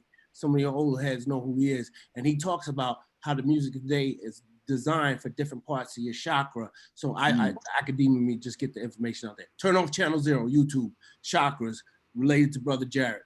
Right on. Yeah, any information, y'all. And like I said, you can hit me up. I'm open to sharing the knowledge. I've been doing this since I was a youngster and didn't really realize until I get a chance to speak with my peers and stuff, how it just comes out. So I'd be more than happy to share my information, share my experience, whatever, you know what I'm saying? Like, if you've never had gone through it before, my doors is definitely open because that's the way I feel like I can help, is just by sharing my experience and knowledge. So, yeah. Everyone, real quick, I just want to, there's some people in the chat room that have jumped on. I want to give a couple shout outs to the people in the chat room. Brother KO, I know Summer mentioned KO, he's on the chat, so he says what's up, he sends his love to everyone. Yo, his brother Seamus's KO's birthday today. Right. Oh, word. Oh, Happy birthday, birthday, Yeah. KO. Oh, happy birthday, KO. I'm jumping on happy birthday, KO. Yeah. Yeah. Oh, last. Yeah, so We big should shout have a out social to distance party. you know what I'm saying? Andrea Roberts, she's on. She's a person who comes to a lot of classes and she's very thankful for the comments and You said Andrea Roberts? yes. Yes. Peace to her. I haven't seen her in a while. She's appreciate the comments. For a while. Yeah. A good friend of mine, Jilly, she came in and she's supporting us. She asked a question, just real quick, I'm gonna put this out there for everyone. She asked a question, when did everybody, when I started dancing, I go back to the age of 8, I didn't hit the studio world until I was 19. and in the dance world, but it was like we all talk about. It was in the garage, it was in the basement, it was with my homeboy in the park, in the skating rinks, stuff like that. And the quote unquote dance world didn't come into my life until I was 19. So anybody else want to quick share where, I know some of you kind of touched on it a little bit, but when did you guys? Yeah, I started dancing. Well, Cleo Parker Robinson has lived on my block my entire life. So I took 1 year of dance at her studio, and it was modern. So it wasn't even hip hop. And then my parents were like, all right, music or dance, which one you doing? And I chose music. I didn't start, I mean, I was always dancing. I was dancing everywhere. I've always been moving. I remember as far back as I can go, I would dance in my living room and I would use my shadow as my mirror. So that's how I would that's what I did all the way up. And I can tell you, I did it in middle school and in high school. I would just be at home dancing in the living room. I did not step foot into another studio until I got to college. And Yolanda Shed kind of took me under her wing. And like DeAndre said, and DeAndre, I didn't realize this. That's where I met you, was doing Turtle Island. Turtle Island, yeah, Turtle Island. I still have that videotape. Doing the West African dance, man. So that, I mean, like, that was my first, I was 19. So I didn't start in the world of studio and technical. I'm not even going to say technical dance because hip hop is technical. I didn't start in the world of studio dance or dance styles until I was 19 in college. And I didn't audition. I just went in like, hey, I want to take class. And they were like, all right. And then the next semester I was like, so when do I get to do my senior concert? And they were like, you have to be a dance major first. And so I just switched. I just added that. So yeah, I didn't start till I was 19. Nice. Anybody else would like to share when they kicked off? Yeah, I'll chime in, or Larry, you go ahead. I started at 9. Growing up in the Bronx, my mom couldn't really do the summer camp or daycare thing, and she didn't want us on the street. So she sent me, my sister, and my other cousin, Darian, and Wood. We took us somewhere off, Rap City in the Basement, and taught us out of Fresno from Soul Train. Because anybody been in North Carolina in the summertime, it's 105 degrees with humidity. So we would just train in the basement. So every day, the whole summer, all we did was practice Fresnos. And that was like my beginning. Didn't know nothing about no studio either. I just followed my mentor, Star Love, shout out. She would practice from when we got in front of her 12-inch. When we got out of school, we ate dinner and come back from dinner and practice till she went to bed. And that was how I understood it. Then to like what someone was talking about studio, I stepped into, I went to Virginia State, historically Black college university, Jacqueline Stokes. She started teaching me about modern dance, particularly Graham, a little bit of ballet. Then I came to CU to do graduate school at CU Boulder. Letitia Williams, shout out to DeAndre, who's also one of my mentors, taught me what true African dance was, because my experience was, oh yeah, we're gonna do the African dance, and never learned it. And that was like my humbling and experience of being like, you didn't know Jack. I mean, I still don't know Jack, but the fact that I know I don't know Jack is a bonus. But understanding that, no, this is from Liberia, this is from Ghana, this is from Soweto, like, wow, really? And so I understand when people come to me and they're like, oh, I didn't know all about this hip hop. Yeah, but educate yourself. And I pass it off whoever's next. Word. Brother DeAndre? So yeah, mine was really kind of a bumpy start because I used to try to dance when I was a little kid. I always did like all kinds of knucklehead and physical stuff, but my parents used to make me dance for them just so they could laugh at me. So I stopped dancing publicly for a while. And in like when I was a preteen and in high school and stuff like that, that's when I really got into like social dancing, but it was really, kind of party stuff. And I was always watching dance and imitating and stuff like that, like the Nicholas Brothers. I used to watch the Nicholas Brothers on Sundays after church while being kept by my grandparents. And that just like put the big stars in my eyes. But my official dance education started in I want to say 1993, because I was a student at CU Boulder and I had taken a year off, came back to school and decided I actually wanted to take a dance class because I was studying martial arts at the time. And I wanted to actually condition myself and just like get myself trained for martial arts. So I took a jazz class, which was okay. One day I was walking through the dance building and I happened to walk past the office of Letitia Williams, who was consulting one of her other MFA students. She was his mentor, and he was doing an MFA concert called Moving in Black, which was basically African American history through dance. And just before I walked by the door, he basically was lamenting to Letitia Williams about like how he couldn't find more black men. It's just like, I can't find black men, to really be in this dance. And like right after he said that, I walked by the door because I'm like walking around going like, hey, what's going on over in the dance department? Because I was a biology student, so I wasn't usually that part of campus. But Enoch Broke Chase asked me if I could actually be at his concert. And, I was definitely of the mindset that there weren't a whole lot of black students on campus. So I was just like, yeah, I'll do what I can just to kind of like to help you out because I know there aren't a whole lot of us here. He really started teaching me like everything that I knew from the ground up to actually be at his concert. And Letitia Williams, being his mentor, saw me like dancing at his show and really started giving me more encouragement, giving like and encouraging him. It's just like, you should bring him up front because he really moves. It's just like all that secret movement that my parents didn't know I could do. And then a couple months into that, I was actually asked to audition for Letitia's group, the Harambe African Dancers and Drummers. So, it just kind of really spiraled from there. I got, I had kind of like hip hop in the back of my head socially, from what was growing up, but like being under Letitia's wing and the doors that she opened up for me really allowed me to actually start connecting those worlds together. I was so moved by Harambe because the power and the style of the movement and stuff like that reminded me so much of the way we danced growing up. Even though it was West African movement and I was an American, and some of it was East African movement and some of it was Haitian movement, but it was stuff that still spoke to me. And then she introduced me to other teachers and got me training opportunities from people like Chester Whitmore, who's like one of my mentors today when it comes to jazz, El Haj Malik Sow of Ballet of Senegal, CK Gagnon of Ghana, rest in peace. Just like all these, she exposed me to all these Africans who started teaching me more about African dance. She exposed me to Amani Payne, who was up until recently the artistic director, Muntu Dance Theater Chicago. Amani paid for me to go to a concert at the Colorado Dance Festival, so it's just like, once I got into it, I had like all of these black mentors who recognized the importance of passing on that culture and that knowledge to younger people. And they really took me in. And so like all those things that they did for me are things I try to give back to the community of dance.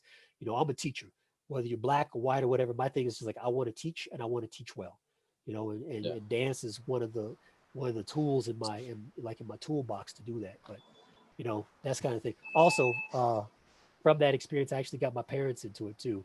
My dad saw my very first dance concert. It's just like, wow, I didn't realize you were that agile. He was super impressed. And then as a result, when I was doing West African more regularly, my mom fell in love with it and actually used to come and take the West African classes when I was teaching it. And she actually even performed in a piece that I actually choreographed at the Dairy Center back like in the late 1990s. So, just like dance it was a thing that was just kind of dripped onto me and just sort of exploded. So there you go. Damn, I didn't know that, D. That's Not awesome. me either. The other funny thing like about how stuff ties together is that Yolanda Shedd is actually Letitia's niece. And so it's like my mentor just like, became like, was the aunt of like a really close friend of mine. And Yolanda was actually a student of one of my aunties, the one that I said was the social studies teacher, where I started learning so much Black history from. So it's just like all that stuff ties together, but that's really been that's crazy because Yolanda Shedd and I graduated class of 95 together. That's where my dance story ties together. Oh, word. Because we actually went to high school together. We're in the same graduating class. That's but what's up. I was just going to tell on my story real quick. I've been 35, 36 years. I remember in 1984, after the Motown or the Cosby Show, the Motown anniversary came on where Michael Jackson did the moonwalk across the stage. In 84, I was like 7 years old. And it just lit me up. I had always moved since then. And 3 years later, I joined a community outreach program by the Reverend Leon Kelly, who was a Reformed Crip at the time, who was doing after-school programs for children. We started on the bad team, which is called Be Against Drugs. So we were the bad team. And that connects me to LOF and how they used to throw that jam SOS in the early 90s and stuff when I was really dancing. I was in church, so I was kind of the black sheep. I couldn't go to these parties, but every once in a while, I got to go to the LOF where I met Dent, the Funky Fruit Loop, my homie from way back in the day, MC. He used to watch us open and do MCing when I was doing gospel rap. That was in the 90s. And then later on, I came to meet DeAndre when I was in high school. And I was in high school. My brother had gone off to college, and that's how I met DeAndre. And then later on, coming to Motion with EOM, Troy, Epi, Ray. I'm leaving people out. It was out KO, my bad KO, happy birthday again. But, and then after I left EOM for a while, I got a really cool chance to tour the world with a cousin of mine who ended up becoming a pop star. If you guys are familiar with the artist B.O.B., he became a pop star. So I got to go to Malaysia and all over there, and Singapore, and lots of different places, just traveling the world. But on this whole time, my trip has been based off of seeing it from an esoteric, spiritual, like, yo, this is great. My spirit's got the chance to do all this through the eyes and through the lens of hip hop. So I'm just grateful. But long time I've been dancing, and hopefully I still got some time to go. I think our next podcast, guys, we need to go ahead and bring Yolanda on, because my connection with her was when I was in college. Lawrence and I were working together, and we were touring, and we did a show at Eagle Crest High School, and she hired me and Lawrence to stay there to work do a workshop, a hip hop workshop for her program. And we ended up doing that workshop 2 years in a row. And that's how I met Yolanda. Eagle Crest. Crazy. So and we need to bring her in, because she's a pivotal point in all of our careers. Yeah. We've all interacted with her, and again, it goes back to what we talk about. I saw Love earlier talking the circle. It all comes back around, and we're all connected, and it's smaller than 6 degrees of separation. We're talking about synchronicity. Half a degree of separation, and this is the whole point of this podcast is if we didn't have this discussion, we all wouldn't have known that we've all interacted with her.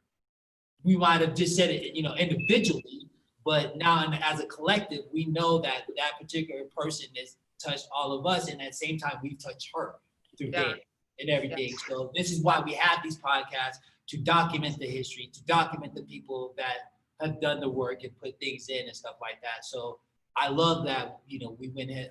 Brother D, you have something you want to Yeah, what's something I want to insert here really quickly. That does point to this reality that there is a Black dance community in Colorado. Exactly. And I feel like a lot of people don't know that. So when they talk about not being able to get this information, there's a community here. Someone mentioned Cleo Parker Robinson.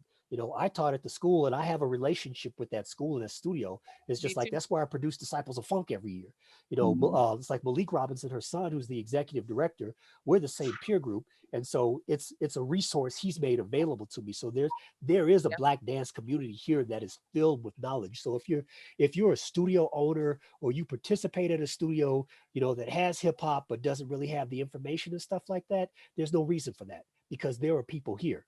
I was like, Larry, I don't know if you're still teaching at Cleo's, because I haven't been there. It's like there are people there. It's like outside of academia, the people that are here are still out in the community, and the community is much bigger than us. So it's just like there's a resource here. This podcast is just a jumping off point, but I wanted to mention that. It's like, if we do something with Yolanda, we gotta give her lots of advance notice, because she's over in the UK. So this podcast happens kind of late in her day. Yeah, most definitely. What I'd like to do, guys, yes, we've been on for a few hours, and we definitely want to go as long as we did last time, because I do want to take in consideration everybody's got schedules and stuff like that. So what I'd like to do is go ahead and go around the panel and have final thoughts. Everybody express their final thoughts. It's quick synopsis of whatever you want to bring to the table and how move forward here. So I would like to go ahead and open up. Let's open up with Brother Jared, and I know Brother Jared, had a lot of difficulty with the connection and stuff. So Brother Jared, final thoughts, man. Just peace. you know what I mean? Keep on the path that you're all on, because as we can see, synchronicity is the order of the day, because that's cosmic to me and that's spiritual. The fact that we're all on the same path and that's ancestral. We're crossing each other on purpose. So be mindful, pay attention to the moment, and be immersed in it. Don't worry about all the distractions. You know what I'm saying? And that's what the best thing you could do is just immerse yourself in the moment and be open and willing to learn something new. Peace to the ancestors. Peace to everybody that came on the podcast. Much love to you guys. May your family be blessed. God bless. Love y'all. Thank you, Brother Jared. Brother Jared. Sister Summers, final thoughts you'd like to share with everyone? Yeah. I mean, just listening today, just talking today, I didn't know that we all had a connection to Yolanda. She's basically the reason that I dance, had I not met her, I don't think my path would have been the same. So I think it just proves the point that hip hop is about community, and it's about circle and bringing people in and sharing and connection, because we all are where we are today because a Black woman, just spoke to everybody. She spoke to your heart, to your mind, and she dropped her knowledge, and then she wanted to create with you. So that's I think that just speaks volumes on what actual hip hop is. It's not about destruction, it's about creation. So, and also in terms of what I think should be next is, again, life is about connecting to people. So do your research.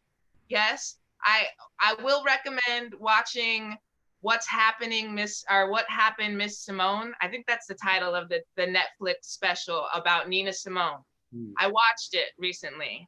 And if you want some extent, if you don't want to read and you want to watch and see visuals, this movie is good in terms of Black history and the fight that people have to go through daily, being a Black talented person or being a Black person. But have the conversations, just do your research and go talk to people.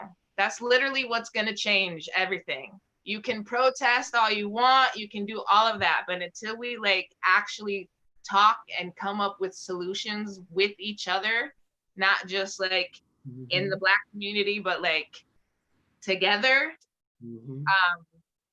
we're gonna get nowhere. So yeah, that's my thoughts. Thank you. Brother DeAndre, final thoughts, my brother. Couple things. You touched on this. Not knowing is not an excuse. There's a lot of information out there, and just if you make the commitment to learn, and I mean truly learn, not just taking everything that you hear at face value, because there's a lot of misinformation out there. If you want to learn, then you can learn. There's no excuse for not learning. The other thing is that in order to make real change, we do have to create systems of change, and you can't create systems individually. So you do have to kind of reach out, kind of piggybacking on what Summer said. And so much of hip hop is about community. So, be humble, ask questions, communicate, really talk to each other, and, just do the work. The other thing, kind of going back to Yolanda Shed, it's kind of really funny. It's just my first interaction with her was actually setting a solo on her. Wow. for a Harlem cabaret that we were literally introduced for that, and that's how we found out the connection, that Tish was her aunt, Catherine Kendall was my aunt, and that was the beginning of a really kind of truly inspirational and collaborative friendship.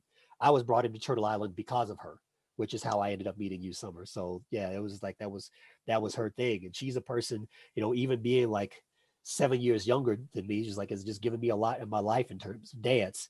So it's just that's the other thing.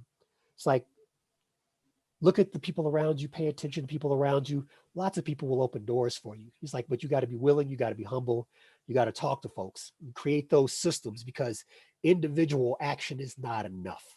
It's not enough. It's just you can be spinning your wheels over in one place and stuff like that and get frustrated because you're not making change. Plug into the systems that you have available. There are a lot of good people out there, to help you really kind of move along. That's it. I don't want to, like, I have a tendency to run long, but I felt like that was just kind of the crux of what I wanted to say. So Thank you, Brother D. Appreciate you. Brother Love, final thoughts? Yeah, man. Everybody said what I wanted, was feeling. So shout out to everybody on this panel, host included, BreakEFX, Evie, UT Roy. I want to say, you know, if you were going abroad and going to travel to a different country, wouldn't you familiarize yourself with that country and not just go there without knowing anything? Like, I can't go to China and tell people, no, you shake my hand. I'm in your country. Oh, I need to bow. Or tell somebody, oh, it's barbaric to put wood in your mouth. Maybe they think it's barbaric that you put a metal fork in your mouth. You respect that country because you're going to visit it and you learn its customs. Respect the dance when you go in another country, culture, and learn its customs. Again, to Fred Hampton, rest in peace, we learn from observation, then participation. And if, again, you know, Brother Jared brought it up earlier, don't know who Fred Hampton, look it up. I'll throw you a bone, Black Panther Party. You know what I mean? Oh, aren't they a terrorist? Oh, no. I don't want to get into all that. Look it up and learn the information yourself. Learn the culture of what you're visiting. And remember, you're a guest. I'm a humble guest here in Colorado. I had to learn about the culture and participate in the culture to be about and be involved in the culture. And you humble yourself to learn it. You know, shout out to Colorado Mary. When with some information, I had to text them when Jared was talking. Can't Stop, Won't Stop, Jeff Chang, forward by Kool Herc. It's a good book to get you started and you learn other information. So it's not a mountain you got to do in one day, but humble yourself to be more accessible so that you don't feel like an outcast or that you're a parasite. And I'm gonna wrap up on that. Word up, word up, word up. Well, panel, I thank you guys for your time, your patience, your knowledge, and information. Last thing, can you give a shout out to how people want to reach out to you? It's either IG, email, you know, give that information out again so we can continue those conversations. Just real quick, we'll go again. Summer, how can people reach you and find you? Don't send me Facebook messages. Oh man, that was me. I did it. Instagram is like best. If you have my number, text or call me, whatever. But if you don't, Instagram is best, and you can find me at MZ Summer Dion. MZ Mary Zebra Summer Dion. DION. So yeah. Thank you, Brother Jared. How can people find you? J Red 308. Scientist Street Dance. Word. Brother DeAndre, how can they find you? You can email me, DeAndre@funkinetic.com. You can also find me on Instagram at DeAndre Carroll. You can find me on Facebook. I'm trying to limit the number of friend requests that I have, but you can always like Funkinetic Project or Disciples of Funk on Facebook, 2 pages, preferably Funkinetic Project. Yeah, and that's it. I mean, like if you like in a pinch, if you need to get me and we're already friends on Facebook, then you know how to get me. But if we're not friends on Facebook, you know, you can shoot your shot. I'm trying to back away from Facebook a little bit because I'm like everybody else, I'm starting to get a little frustrated with the platform. So it is what it is. Brother Love, how can they find you? Same like Summer. If my friends, you know, you want to get at me, text me, hit me up. That's fine. If not, LARRY.SOUTHALL@colorado.edu. All right. Well, panelists, I want to thank you very much for your time and effort. Everybody in the chat, thank you guys for tapping in with us. One more shot to Brother KO. Happy birthday, brother. We love you, man. Much love. Happy birthday, brother Seamus. Happy birthday. I also want to give a mad shout out to the crew, BreakEFX, Ed, Adrian, Tobes, Jamie, everybody behind the scenes. We'll continue bringing these broadcasts to you. There's more broadcasts, more podcasts, more videos to come. So please stay tuned. Make sure you subscribe to our channel. the BreakEFX page on Facebook and also on YouTube. All right? We appreciate y'all. Keep it light, keep it safe. Until next time, we out. Peace. Tthank you guys. Peace. Peace. Bye.